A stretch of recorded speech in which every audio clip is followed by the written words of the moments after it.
안녕하십니까. 한겨레 신문 정치부 성환용 기자입니다. 한겨레 캐스트 2013 주간 이슈 전망 시간입니다. 박근혜 대통령이 마침내 5년 임기의 18대 대통령직에 취임했습니다.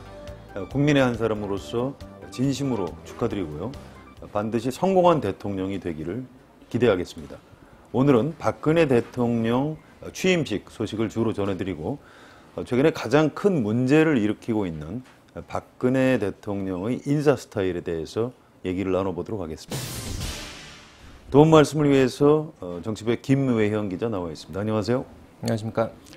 예, 요즘 인수위에 출입했었죠? 인수위 한 2달가량을 취재를 하다가 현재는 새누리당 취재로 복귀를 한 상황입니다. 예, 취임식 얘기를 먼저 좀 해볼까요? 취임식이 예정대로 잘 치러진 것 같은데요. 뭐 특별히 흥미로운 장면이나 스케치 거리가 있으면 좀 소개를 해주시면 감사하겠습니다. 일단 뭐 취임식에 앞서서 이 박근혜 대통령이죠. 박근혜 대통령이 오전 10시에 삼성동 자택에서 나서는 모습이 이제 텔레비전 중계 화면을 통해서 잡혔는데요. 삼성동의 주민들의 아주 뭐 열렬한 환송을 받는 그런 분위기였습니다. 주민들이 박근혜 대통령에게 생후 한 달 된 진돗개 2마리를 선물했는데 박근혜 당선인이 이 청와대 데려가서 잘 키우겠다 이렇게 얘기하는 모습이 인상을 남기기도 했습니다.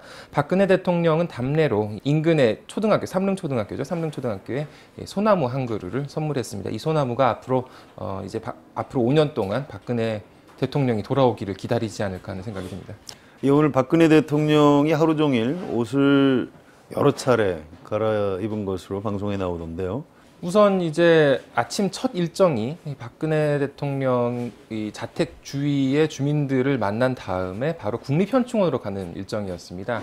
박근혜 대통령이 그동안에도 뭐 현충원 방문을 할 때 뭐 해마다 2차례는 꼭 가지 않습니까? 아버지 어머니 기일 때 가는데 그때마다 항상 이제 검정색 옷차림을 이제 잘 소화를 해서 방문을 하고 참배를 하곤 했었는데 오늘도 이제 검정색 옷차림으로 집을 나섰습니다. 그리고 이 취임식으로 옮기면서는 옷을 갈아입었죠. 현충원 내에서 갈아입은 것으로 지금 알려지고 있는데요. 카키색 자켓에 안쪽에는 연보라 이 머플러랄까요? 목도리를 이렇게 두른 상태였고 왼쪽 가슴에 이제 또 나비 모양의 연보라색 브로치를 하고 있었습니다. 카키색이라는 게 국방색 얘기하는 것이죠? 그렇죠. 이게 국방색이어서 이제 군을 사열하고 의장대를 사열하고 경례를 받고 할 때 약간 군복을 입은 느낌도 나기는 했었는데 일종의 드레스 코드라고 볼 수 있을까요? 그건 아닌 것 같습니다. 그건 아닙니다. 네네. 그리고 이제 이 취임식 행사가 끝나고 광화문에서 복주머니 행사라는 게 열렸는데요. 차에서 내릴 때 박근혜 대통령이 이제 갑자기 한복 차림으로 내렸습니다. 뭐 파란색 치마 위에 빨간색 두루마기를 입었는데 빨간색 두루마기가 굉장히 화려해 보여서 뭐 잘 어울린다는 평가도 많이 받은 것 같고요. 그리고 나서 이제 이 청와대에 한복 차림으로 들어간 다음에 청와대에서 옷을 한 번 더 갈아입습니다. 이제 또 초록색 자켓에 검정 바지, 뭐 평소에 보통 바지를 즐겨 입습니다만 그 옷차림으로 만찬 등의 일정을 소화했습니다.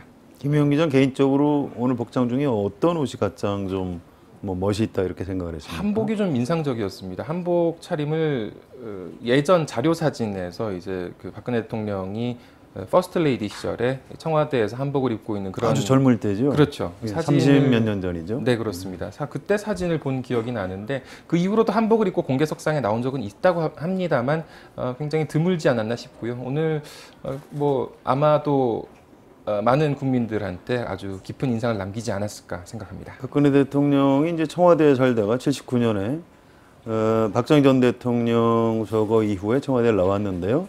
그렇게 따지면 청와대를 몇 년 만에 돌아간 게 되나요? 산수를 시키시는군요. 33년 만에 돌아갔다고 언론에 보도가 되고 있죠. 네. 오늘 밤에 잠이 잘 올지 모르겠습니다.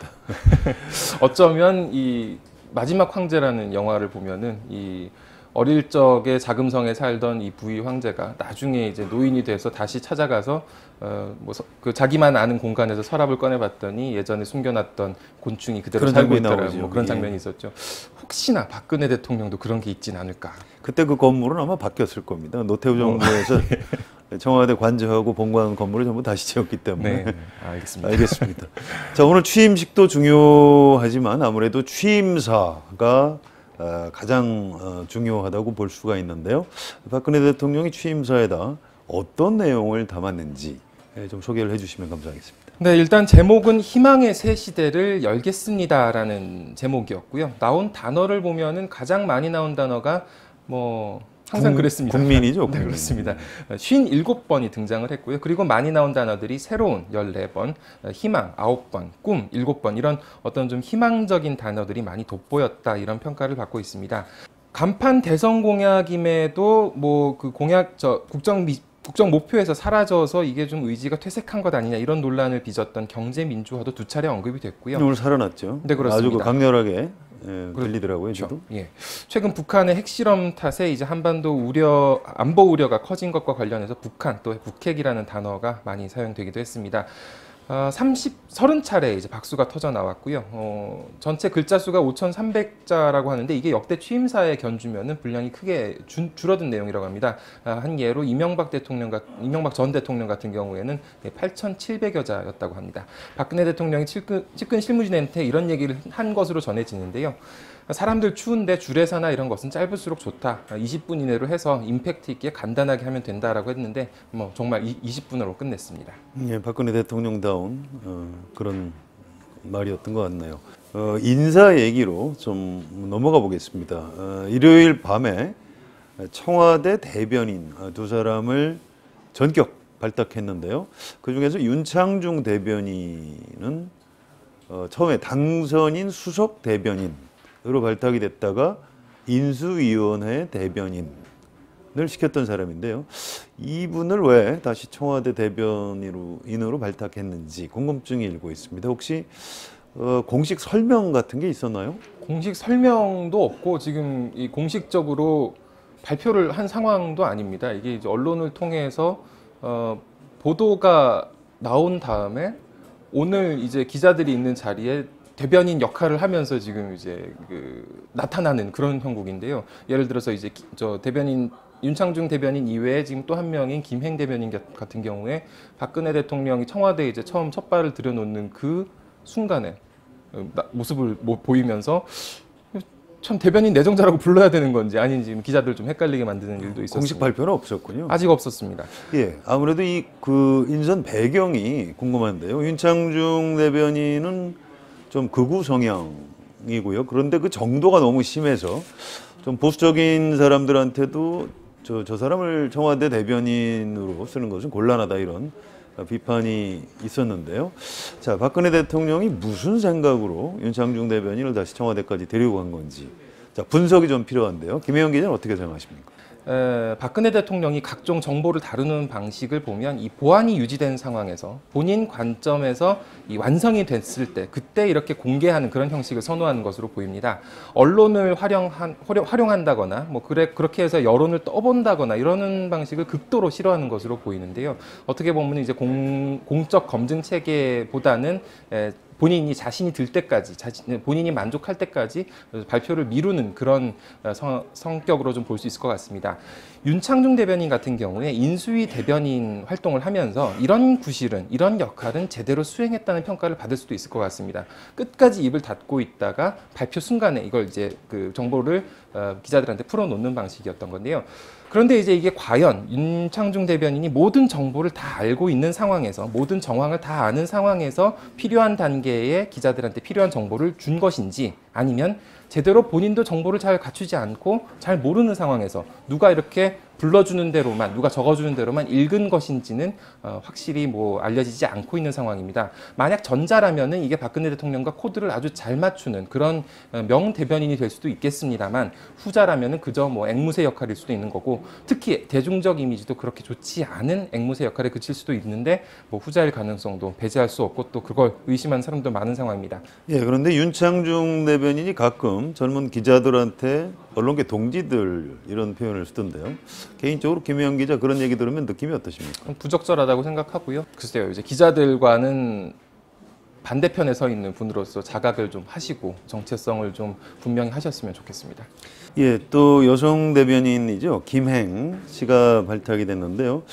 일단 이분이 어떤 인물인지 간략히 좀 소개를 해주실까요? 네, 그동안 경력을 살펴보면은요, 한국사회개발연구소 조사부장, 중앙일보 여론조사 팀장, 디 오픈소사이어티 대표이사를 지내는 등 여론조사 전문가로 이렇게 분류가 되고 있습니다. 그리고 위키트리라는 이 게시판 사이트의 공동 창업자 가운데 한 명으로 현재는 부회장직을 맡고 있다가 이번에 대변인으로 발탁됐습니다. 지난 2002년 이 새누리당 정몽준 의원이 당시에 국민통합 21을 창당하고 대선 후보로 출마했을 때 선대위 대변인으로 활동하기도 했습니다. 대변인을 맡았죠. 그 당시에 그 노무현 후보하고 정몽준 후보 단일화 결과, 여론조사 결과를 발표하는 당사자였던 것으로 네, 저는 그렇습니다. 기억을 합니다. 근데 이분이 박근혜 대통령하고는 어떤 인연이 있나요? 아직 분명히 알려지고는 있지 않은 상황입니다. 예, 그것도 참 궁금한 대목인데요. 지금 시중엔 뭐 여러 가지 설이 있긴 한데 저도 확인이 된 게 아니라 말씀을 못 드리겠습니다. 자, 청와대 비서관 인사를 취임식 직전 또 당일에 이렇게 늦게 하는 바람에 지금 청와대에서는 실무자들 사이에 뭔가 좀 난리가 나 있다 이런 얘기도 들리던데 지금 청와대에서는 어떤 일이 벌어지고 있습니까? 직원들이 이제 인수인계를 하려고 해도 사실 인수인계 대상자가 없는 상황이고 이제 뭐 앞으로 청와대를 어떻게 꾸려야 될지 지침을 내려줄 사람도 좀 불투명한 상황이라서 말씀하신 대로 난리가 났다는 게 정말 적절한 표현일 것 같은데 실무 직원들, 이명박 청와대에서 일했던 실무 직원들은 지금까지도 계속 출근하고 있는 상황이고요. 오늘부터 박근혜 대통령의 비서실장 그리고 수석 비서관들은 출근을 합니다.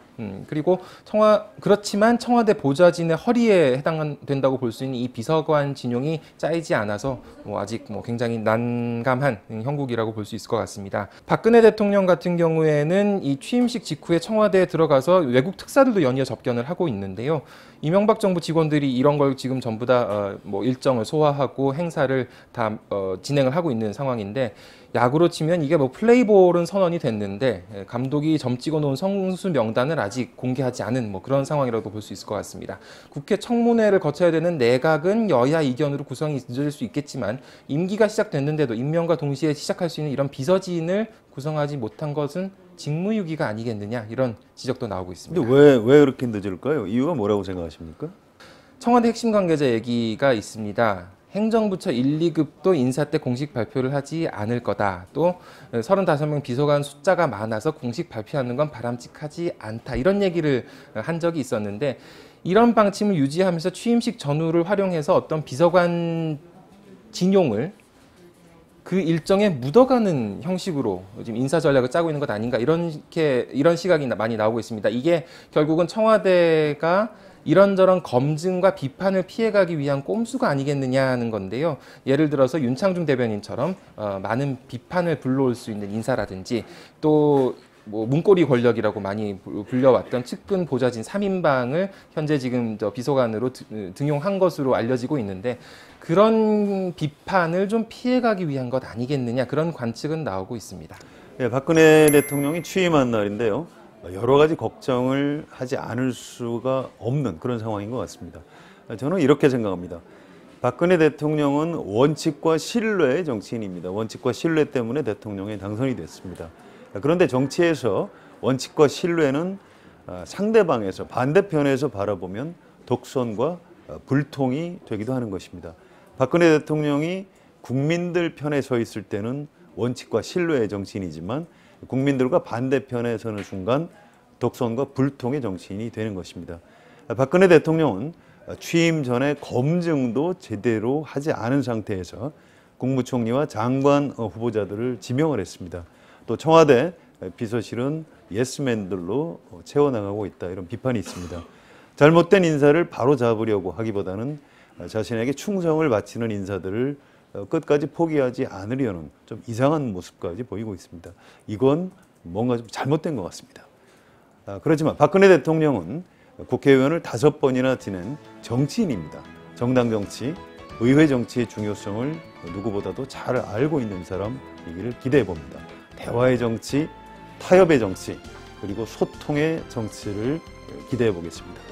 오늘은 정치부 김혜영 기자가 도움 말씀을 해주셨습니다. 김혜영 기자 고맙습니다. 한겨레 캐스트 2013 지금까지 성한용이었습니다.